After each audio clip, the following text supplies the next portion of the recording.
एक समय की बात है। हिमालय की तलहटी में बसा हुआ एक छोटा सा गांव था, जहां लोग सादगी से जीवन जीते थे और ईश्वर में गहरा विश्वास रखते थे।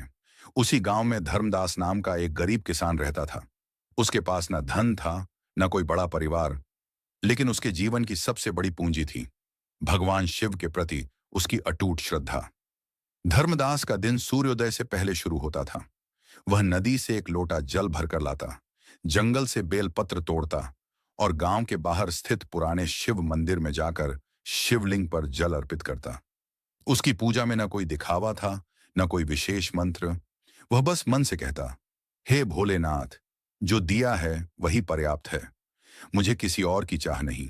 गांव के लोग अक्सर उसका मजाक उड़ाते। कोई कहता, इतनी पूजा करता है फिर भी गरीब है। तो कोई हंसकर कहता, अगर शिव सच में सुनते तो तुझे अमीर बना देते। लेकिन धर्मदास बस मुस्कुरा देता, क्योंकि उसे पूरा विश्वास था कि महादेव सब जानते हैं। एक वर्ष गांव पर भारी संकट आ पड़ा। महीनों तक वर्षा नहीं हुई, कुएं सूख गए, खेत बंजर हो गए और लोग परेशान होकर अलग अलग देवताओं से मन्नतें मांगने लगे। पर धर्मदास की दिनचर्या नहीं बदली। वह रोज शिवलिंग पर जल चढ़ाकर बस इतना कहता, हे भोलेनाथ, जैसी आपकी इच्छा। एक दिन गांव के कुछ लोगों ने उससे कहा, अब भी कुछ नहीं मांगता, भूख से मर जाओगे। तब धर्मदास ने शांत स्वर में उत्तर दिया, जो भगवान देते हैं वही सबसे अच्छा होता है।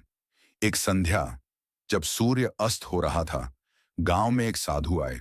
उनके तन पर भस्म लगी थी, जटाई बिखरी हुई थी, हाथ में त्रिशूल था और आंखों में गहरी शांति। वे सीधे शिव मंदिर पहुंचे। धर्मदास उस समय पूजा कर रहा था। साधु ने उसे ध्यान से देखा और मुस्कुराकर पूछा, वत्स, तुम रोज पूजा करते हो पर कभी कुछ मांगते नहीं, क्यों? धर्मदास ने हाथ जोड़कर कहा, महाराज, जो मिला है वही बहुत है। साधु ने फिर पूछा, अगर मांगना ही हो तो क्या मांगोगे? धर्मदास कुछ क्षण चुप रहा, फिर बोला, अगर मांगना ही है तो मेरे गांव पर अपनी कृपा बनाए रखना। तभी साधु जोर से हंसे। आकाश में बादल घिर आए, बिजली चमकने लगी और साधु का रूप बदलने लगा। वही साधु स्वयं भगवान शिव थे। धर्मदास की आंखों से आंसू बहने लगे। वह भूमि पर गिर पड़ा। भगवान शिव ने स्नेह से कहा, वत्स, तुमने कभी अपने लिए कुछ नहीं मांगा, यही सच्ची भक्ति है। अगले ही क्षण मूसलाधार वर्षा होने लगी।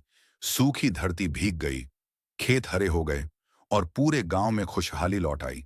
अंत में भगवान शिव ने कहा, जहां विश्वास होता है वहां किसी मांग की आवश्यकता नहीं।